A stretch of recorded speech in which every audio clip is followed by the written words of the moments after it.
Drug-related violence, witness intimidation and the killings of enemies fueled the rise of the Grundy gang, Indianapolis officials say. But trying to prove those allegations in court has proven difficult. Dwight Adams /Indistar. Richard Grundy 3, photo, provided by IMPD. This article is the second in a three-part series. It contains graphic descriptions of violence.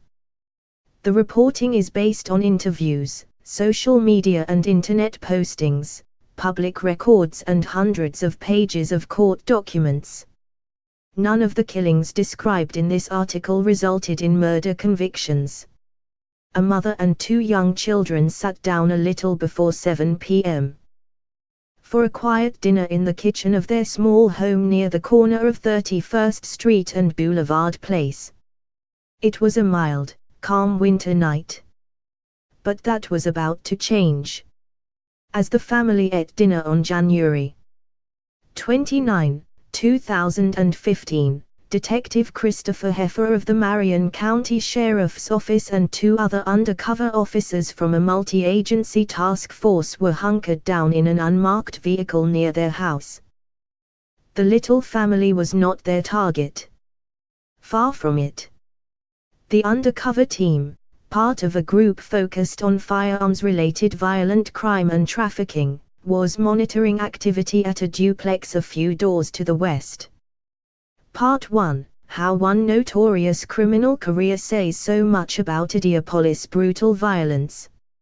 A team of undercover police officers watched this duplex on W. 31st Street for suspected drug activity in 2015 when gunfire broke out. Photo, Tim Evans /Indistar. Investigators had identified the double in the 300 block of W. 31st Street as a trap house, slang for a place where drugs are sold and stored. They had been watching it for a while. In addition to undercover officers on the street, a camera mounted on a utility pole monitored the house. The reason for all the attention, Richard B. Grundy III had been staying there, according to court documents, following a tiff with his wife over what she would later claim were his infidelities.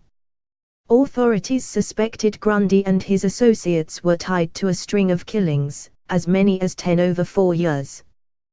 That included one just a week earlier involving a man they believed had stolen drugs from a Grundy associate.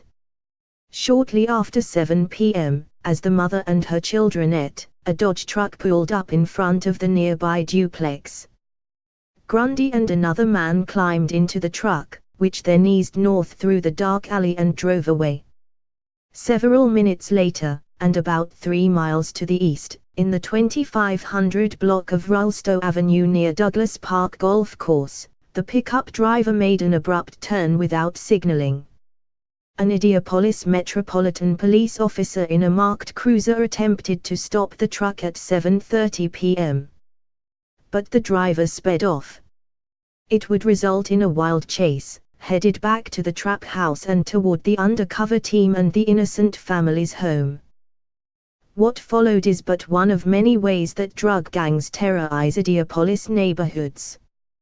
The events that took place during the next few minutes also set in motion a wide-ranging drug and murder conspiracy prosecution that would ultimately stumble, falling short of its goals.